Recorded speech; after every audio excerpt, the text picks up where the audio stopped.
কেন্দ্রীয় বস্ত্র মন্ত্রকের আওতাধীন জাতীয় পাট পর্ষদ ও কুলতলি মিলন তীর্থ সোসাইটির যৌথ উদ্যোগে সুন্দরবনে এই প্রথম শুরু হলো জেআরসিপিসির প্রশিক্ষণ কর্মসূচি। চলবে 1 মাস ধরে। ডিজাইনিং এর বিষয়ে বুনিয়াদী এবং পরবর্তী স্তরের প্রশিক্ষণ পাবেন দুস্থ মহিলারা।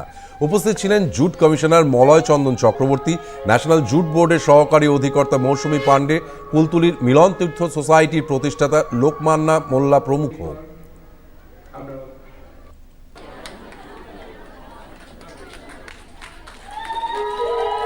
একটি স্মরণীয় দিন এবং স্মরণীয় মুহূর্ত হিসাবে চিহ্নিত থাকলো, কারণ আজকের আপনারা শুনেছেন যে স্বাধীনতার পরে এই জেআরসিপিসি এই সর্বপ্রথম শুরু হয়েছে সুন্দরবনের মাটিতে এবং আমাদের দেশের জুট কমিশনারের হাত দিয়ে।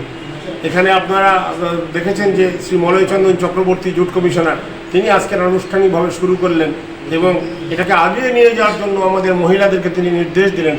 আমরা খুশি এবং আনন্দিত এবং গর্বিত। আমরা মনে করি যে প্লাস্টিক বন্ধ হওয়া দরকার, নাহলে সুন্দরবনের রক্ষা হবে না, সুন্দরবনের জীব পরিমণ্ডল রক্ষা হবে না। সুতরাং সুন্দরবনের জীব পরিমণ্ডল রক্ষার জন্য প্লাস্টিক বন্ধের সাথে সাথে জুটের পণ্যটাকে যাতে আরও বেশি পরিমাণ ব্যবহার করা যায় সেটা চেষ্টা করতে হবে। মলয় চন্দন চক্রবর্তী এবং মৌসুমী পাণ্ডে এই উদ্যোগের প্রাসঙ্গিকতা ব্যাখ্যা করেন।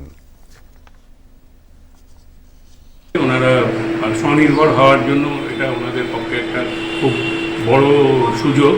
আমরা আশা করছি যে ওনারা সবাই মন দিয়ে ভালোভাবে এই কাজগুলো শিখবেন, যাতে ওনারাও স্বনির্ভর হতে পারেন। আর এটা প্রথম প্রচেষ্টা। এরপরে প্রত্যেক মাসে আগামী আসছে বছরের মধ্যে এটা চলতে থাকবে। বোর্ডের তরফ থেকে কুলতলি মিলন তীর্থ সোসাইটির সাহায্যে আমরা সুন্দরবনে প্রথম পদক্ষেপ রাখলাম ট্রেনিং অন জুট ব্যাগসের জন্য। আজকে যে ট্রেনিং শুরু হলো সেটা 30 দিন ধরে এই ট্রেনিং এখানে চলবে।